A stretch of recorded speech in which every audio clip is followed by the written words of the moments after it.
Meet Tim Wackle, founder and president of the Wackle Group, a sales training and consulting firm. His list of clients includes organizations like Allstate, Cisco, Hewlett-Packard, Wells Fargo, Lexmark, Philips Medical Systems, Red Hat, as well as many professional and trade associations. His success as a sales consultant is built upon a lifetime of accomplishments and first-hand experiences that include directing a $50 million sales organization for a Fortune 500 company. Tim earned his electrical engineering degree from the University of Nebraska and currently lives in Dallas, where he tries to spend as much time as possible on the golf course. Say hello to Tim. Tim, welcome to Extraordinary Outcomes and this special segment where we are talking about fixing the 5% problem. Welcome. Thank you very much for making time. Well, thank you for the invitation. I'm looking forward to our conversation today. Tell a bit about yourself so that those rare folks who don't know you can figure out who you are. Well, I'm sure there's lots of folks who don't know me, but thank you. So I'm an accidental salesperson. I grew up and got out of school as an electrical engineer, and it was quickly determined that my soldering skills were not very good. So they found me a new home in technical skills. So many, many years ago, I had to figure out what this thing called selling was, because as an engineer, we don't sell, we solve problems. And, for many years I struggled. My children became quite skinny until one day I woke up and I discovered that selling is really nothing more than solving problems, and that there's a lot of similarities between selling and being an engineer. So long story short, I spent the first 20 years of my career in corporate America leading, building, growing, managing sales teams. And I've had the absolute pleasure of the last 20 years actually just working independently as an outside sales coach, outside sales consultant. I get hired by sales executives because they believe their team can perform at a higher level. And so I design, build, and deliver workshops and programs help to get them there. Wonderful. That was a great introduction. I did watch a few of your videos, and I must say I thoroughly enjoyed them. Coming to what we believe is the elephant in the room, which we need to talk about, is this abysmal rate of conversion, which has been rated between Forrester, Gartner, and whoever else you want to look at, between 1.8% to less than 8%. So 7.8 is the max, depending on which vertical, which industry, which geography you're looking at. So that's the state of B2B sales. Anywhere else, that success number, think of surgery, think of aircrafts, think of automobiles, we'd have been as an industry out of business long back. What brought us here, Tim? Well, that is the elephant in the room, and that's the magic question. And I don't know that I have answers, but I probably have questions about the information. At the highest level, when you look at that kind of abysmal conversion, I mean, it is abysmal. When you look at conversion rates that are that low, at the highest levels, there's just a couple of possibilities. One possibility is this thing we call a lead is not necessarily a lead, right? And everybody can define leads in their own way, shape, and form. But just because somebody agrees to a conversation, or just because somebody expresses some interest in your product or service, in my world, that's not a lead. And so, one possible thing you might want to explore, we could tease out, is, are we really getting true leads? Okay, so that would be one of the variables. But then the second variable, which is where much nearer and dearer to my heart, is are our sales execs really knowing what to do with a lead once they get a lead? Over the years, I've seen sales execs that get a lead and they get lazy with leads. They pick the best and they leave the rest. And just because it's a lead doesn't mean they're ready to buy. It means it has to be nurtured. It has to be cultured. There has to be continued warming. So, I don't know where to point the finger, and maybe I'd point a finger at both. There's probably some work that needs to be done on, hey, we have to have more consistency and better quality in what we're calling a lead. But on the other hand, guys, once we give something to you that's called a lead, we need to understand very, very specifically what we need to do and how we need to do it to convert that to a sale. Very interesting point, because what that leads me to think is, especially when you say that pick the best and leave the rest. Yeah. I think the quality of the lead that's being given down by marketing uh, or the inside sales team and whoever is qualifying those leads and so on to the salesperson, and he sort of picking up the ones which are ripe to be picked, basically links back to the entire system of quota and trying to meet your numbers. Sure. You get what you reward, and we've been doing that for decades. But if you reward certain behaviors, those are the behaviors you're going to get. And I don't necessarily have the answer. I'm just going to tell you, if the stick you're using is dollars sold, then I think reps they're gonna take the least path of resistance. They're gonna take the juiciest leads, and they're gonna wait for the juiciest leads and leave, the skinnier leads. They're gonna leave them for somebody else, or just leave them to wither. I would do that, and I can't blame anybody else that does that. But Tim, that's what has led us to the situation where 50-60% of our SDRs don't make their quota. They are doing 50-60% of their quota. Who is winning in this game? They're not. What about the company? So I'm just saying, as an industry, when we are doing B2B sales, we are essentially sort of continuing to use a system which we are bad at and which is not delivering. I think there's a lot of I think it's a complicated problem, right? We talked about, it could be the quality of the lead, it could be the mentality, the mindset, the skill set of the sales rep, and now we're starting to pull in the bigger systematic things like commission plans and incentives and awards. It's a multi-headed monster. Again, my passion, my heart is that focus on the sales rep, that they understand that each and every lead is precious and that each and every lead needs to be nurtured. Because even if that lead doesn't convert today, all the conversations, all the rapport, all the information I'm exchanging could very well turn that into a lead in 6 months, 9 months, or a year. So I've always taught reps, hey, listen, just because it doesn't make sense now doesn't mean it won't make sense in the future. And too many of us, and I can fall into this trap where it's like, hey, it's not a fit for me today, and I just run and gun. And you've got this wonderful opportunity to create connection, create rapport, deliver value. Why wouldn't you continue to try to do that? But there's a lot of things I don't understand. That's just one of them. So again, it's very interesting because increasingly sales leaders like yourself talk about getting into the process early. What you just described is exactly that you nurture somebody 6 months, 8 months, or 1 year, depending upon what kind of product or service you are selling. I mean, if it is a $10,000, maybe 9 months, that's the kind of time span a buyer will spend preparing for that purchase, or maybe lesser. But if you're spending $500,000 or $1 million in a piece of software, the decision-making process may be 18 months. And the faster and the earlier you get in, you are likely to have a seat at the table, whether you get the deal or not. At least you have a seat at the table, right? So right. Why is it that the leadership, so the SDR, which is essentially the youngest person in the team, is saddled with the responsibility of being wise enough to follow somebody for 18 months? What is the leadership doing at that point of time? I don't know. And what I see in my experience is it varies by organization. Of course. And there's little, if any, consistency, right? It's a bell curve. You've got 30% that do it really, really well.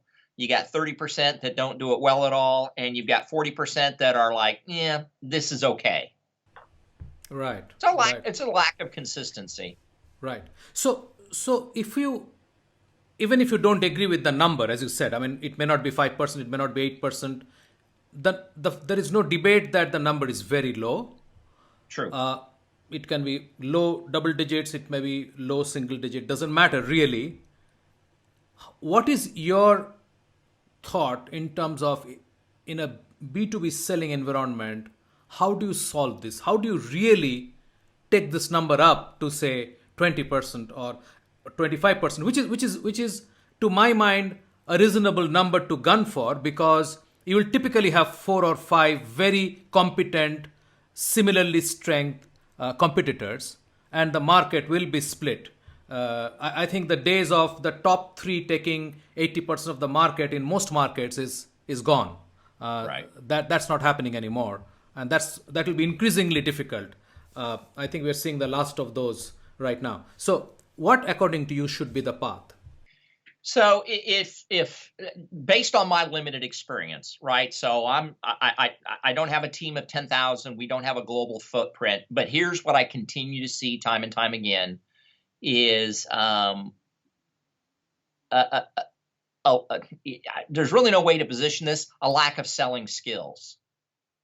And I think there are buyers out there that raise their hand and say, yes, I am interested. And how much or how little we qualify them, let's just leave that for a different conversation. But once a salesperson gets it, what I continue to see today, and we've seen this for years, is I think very few salespeople really have that inherent curiosity. And I can't remember the last time I saw somebody that really understood how to plan a proper sales conversation and how to do a thorough job of discovery. Most reps will either show up and throw up, right? Hey, thank you. Yeah, I can't tell you how many times, and it happens to you as well. I'm sure that you connect with somebody on LinkedIn, and the next thing they want to do is they want to screen share. They want to show you their stuff. I don't care about your stuff. So you have thank you so much for the introduction. Let me show you what we do. Don't care. Or they go through some sort of, so that might be sin number one. Sin number two is, hey, I'm not going to pitch prematurely, but I'm going to go through a discovery. But the discovery is, for lack of a better term, it's pathetic, because the discovery really focuses on need, budget, time frame, and fit. And when you ask those kinds of questions, that's not a discovery. It's almost a manipulation, right? If I ask you what your budget is, there's no value in you answering the question. The value of you answering that question is in my court. If I ask you who's involved in the decision-making process, there's no value. All the value comes back to me, the seller. So as sellers, we're asking what we think are discovery questions, and they're not. They're self-absorbed, manipulative questions versus really exploring, where are you guys at? Where are you trying to get to? What is that delta? What does it mean to you? What have you tried? Who else is impacted by that? We just got to get out of our own heads. And it's been hard in COVID because we're surrounded by our own heads. Sure. And we got to do a better job of getting into their heads and trying to really walk the proverbial mile in their shoes. This is so valuable what you just said. I will come back to this, but I have a parallel question. I'll sort of connect it a bit later. The parallel question is this, that a lot of the practice that we have today, the way we sell, is something we used to do 20 years back, even earlier, right? And it was okay 20 years back. It was fine, because the buyer was looking at us, the sales folks, as the primary source of information. I mean, barring a few journals, they had nothing to look at. And they used to welcome the sales guy because he has been going to other competitors, he's meeting people, which we are not doing, and the buyer is not doing, and so on. And it was sort of a relationship that was building. A. B, in many cases, we were all selling in the same town that we grew up in, which means the factory manager was possibly someone I was playing baseball with, right? We went to the same school, maybe went to the same college, and so on. So the relationships and the trust, all those factors were already pre-built. We were not selling and talking to people across the globe, not only across the pond, but literally on the other side of the globe, in a different time zone, from a different culture, and looking at you for the first time. These things didn't exist. So the point I was coming to is, the buyer actually has changed completely. That buyer that our processes are built for don't exist anymore. And somehow we refuse to recognize that. Do you think that's creating a big disconnect in the way we are selling? Sure. That resonates with me. When I started my professional sales career, I sold test and measuring equipment for Hewlett Packard. We had a catalog that was an inch and a half thick, and I was responsible for over 1,000 products: oscilloscopes, spectrum analyzers, network analyzers, power supplies, voltmeters, and we would send a catalog to a customer, but there was no such thing as an internet. And so the customer always welcomed you in as a sales professional because he needed your help because he didn't have that access to that information, right? I used to work for a sales leader years ago that said, do sales reps or do your customers consider you to be valuable? And I'd always say, sure they do. And then the follow-up question was, well, how much would they be willing to spend to have you make a sales call on them? I was like, oh, that's a really good question. So back in the day, you're spot on. Back in the day, it was not a level playing field because we, the salesperson, we had the information. And to your second point, we had proximity. Hey, our kids play baseball together, or I ran into you at the grocery store, whatever the case may be. Today, that's changed. They have just as much access to the information as you and I do. And I'm sitting here in Dallas, Texas, but I'm working an opportunity in Australia right now. There's no proximity there. I think so. Spot on. Here's the difference in my mind, though, is when I'm working with a sales leader, the sales leaders I work with typically have hired somebody like me before to help with their sales team. Here's the deal, though. I work with sales leaders each and every day that hire somebody like me to work with their sales team. So I'm working with a sales leader. It's like, hey, listen, I know it's probably been a year, maybe a couple years since you've hired somebody like me. Here's the value I can bring to the table. If you don't already have a process in place as to how you're going to interview and decide and implement this sales training program, let me share with you what others are doing.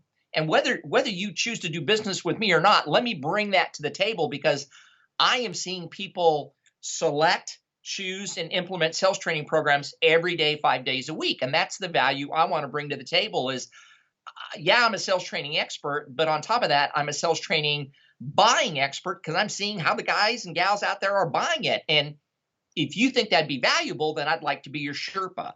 I'd like to be your guide. I'd like to walk with you through this process. And again, if you do business with me, that's great. If you don't do business with me, I'm hoping you'll value that relationship enough that next year, next quarter, next millennium, you call me and I'll be one of the first people you talk to. Absolutely. So that circles back to the discovery question bit, which I said I'll come back and connect. What should be the discovery process? Especially, this LinkedIn is, of all the experts I'm talking to, LinkedIn has become a really a sore point, because LinkedIn has now become a bazaar, if I may say so. It's no more the high street. It's and in the bad part of town. In the bad part of town, exactly, which is so unfortunate, because Yeah. I think a lot can be done in LinkedIn, and to your point, not only people try to sell you first thing, you connect, bam, right? The other thing is people do nothing. I have no idea why they connected. I write to them, do you have something in mind? Is there something I can do for you? Nothing. Then my only job is to go and sort of, get out of that link and get out of that, connection, because I'm not one who is advertising saying I have 25,000 connection on LinkedIn, right? Anyway, coming back to the question, what is the right cadence of discovery, especially when you don't know this is your ideal persona, but he may not be out there to buy at all. Like you said, he may be either not looking at it at all, it's not his priority, or this may be something which will be of interest 9, 12, 18 months down the line. What is your discovery process in a case like that? Well, these are great questions. I probably don't get hung up on process. I think there needs to be a process. Sometimes process handcuffs people, Sure. and they feel they have to do one before they can go to two. They got to do two before they go to three.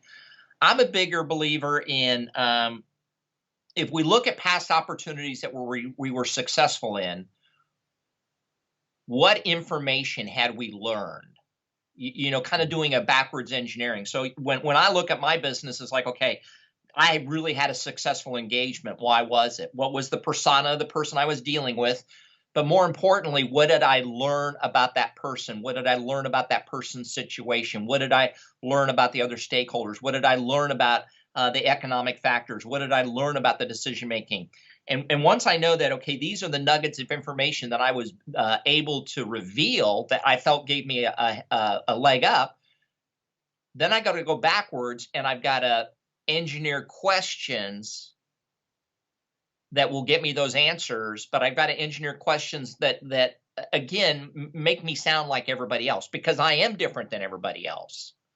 And then that goes back, and it's something we've been teaching for a long time, that when you're asking these kinds of questions, there's three criteria. Number one, those questions you need to be asking more often than not need to be open and not closed. And I know everybody's rolling their eyes because they know that. But very, very few salespeople that I work with, and I've been doing this for 20 years now on my own, very, very few salespeople I know with can actually ask 4 open-ended questions back to back to back. That they can always lead with one and maybe get a second, but then they want to get to the facts. So these discovery questions need to be open, not closed. Number 2, these discovery questions need to be thought-provoking, unique and thought-provoking. And here's how you're going to know when you're asking a thought-provoking question is you will ask the discovery question, and then there's a pause.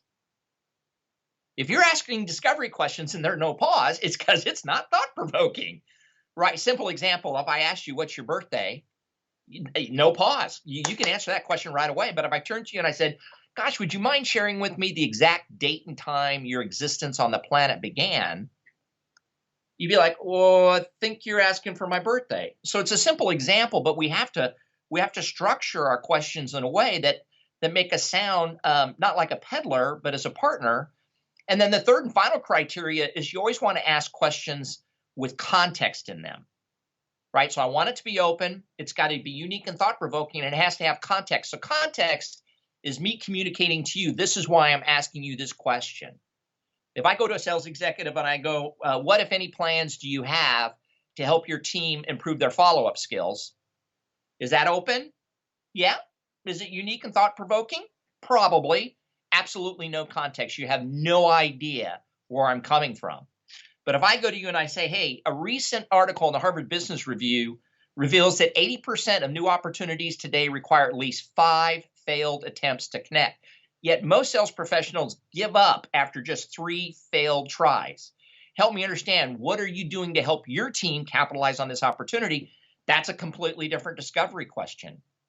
Because now my prospect, now my lead is like, whoa, slow down, go back. What was this article about? So I'm not just asking about, hey, what are you guys doing about this? I'm bringing insights. I'm bringing information to the table saying, hey, I'm an expert in this space. This is what the paper says. This is what the experts say. And I'm curious to know from somebody like you who's a thought leader, what are you guys doing? Because if you're not doing something, this is an opportunity for us to work together. Fantastic. I want to bring in a slightly separate point here, and I would like your quick reaction on that. I was having a conversation with a gentleman called Cash Nickerson. He had written a book called The Samurai Listener. And essentially the discussion was about we are such poor listeners because if you think of the way we were growing up, we have debate competitions, we have speaking competition, we have no listening competitions. We never were brought up with the idea that listening is an essential skill as part of the conversation, right? Similarly, we are never taught how to ask questions, and by the time you're 25, it's too late to teach you to constantly ask open questions. To your point, I mean, just trying to come back to your point, I think it's also a way our education system and the way we sort of encourage our children to ask questions. And I mean, all of us are product of whatever education system or whatever nurturing system or what you had at home, and you'll find kids kids for us who in your coaching, in your workshops, who will be better with open-ended questions. If you dig back, you will see they come from a household which was encouraging that, right? I'm just trying to say that a lot of what we are carrying with us and what is ailing the sales profession is also part of the legacy that we are carrying from elsewhere. There's no doubt. And I've never thought about this until you brought it up. But when I look at sales professionals I think are really, really good, I would venture to guess they grew up in a household that knew how to listen, and in a household that they put others' needs ahead of their own, in a household where the dinner conversation wasn't about, did you have a nice day? Did you see the game? Did you get an A? It was like, hey, tell me about your day and what was your favorite part of the day and why was that favorite part of your day? You're probably not all clear out on the edge of a branch there, because it's, a part of that is nature, but it could be nurture, and I know it can be taught, right? If you're curious about how to ask better questions, you can learn. I mean, there's dozens of great books, but you can learn how to do that. But to your point, I want to go back to the listening, and that's something I personally struggle with. It is a game changer. Most of us, myself included, when we're in a sales conversation, we don't listen to understand. We listen for the opportunity to interrupt. Yes. Because you as my prospect will say something, and I'm like, oh, shut up, because I got something brilliant I got to say. Really good listeners will hear that. They're taking notes. And then this is something I teach and I don't do. So I'm just being transparent. You got to take those notes and you go, okay, hey, listen, let me pause right here.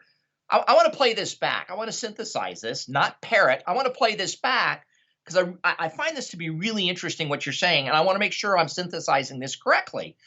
Again, we just need budget, time frame, fit, decision-making process, and we think it's a good call versus really having this in-depth, meaningful conversation where you as the sales professional, you get off the call and you're enlightened, and your prospect gets off the call and says, damn, I don't remember the last time I had that kind of an in-depth conversation with somebody. That was good, and I want more of that.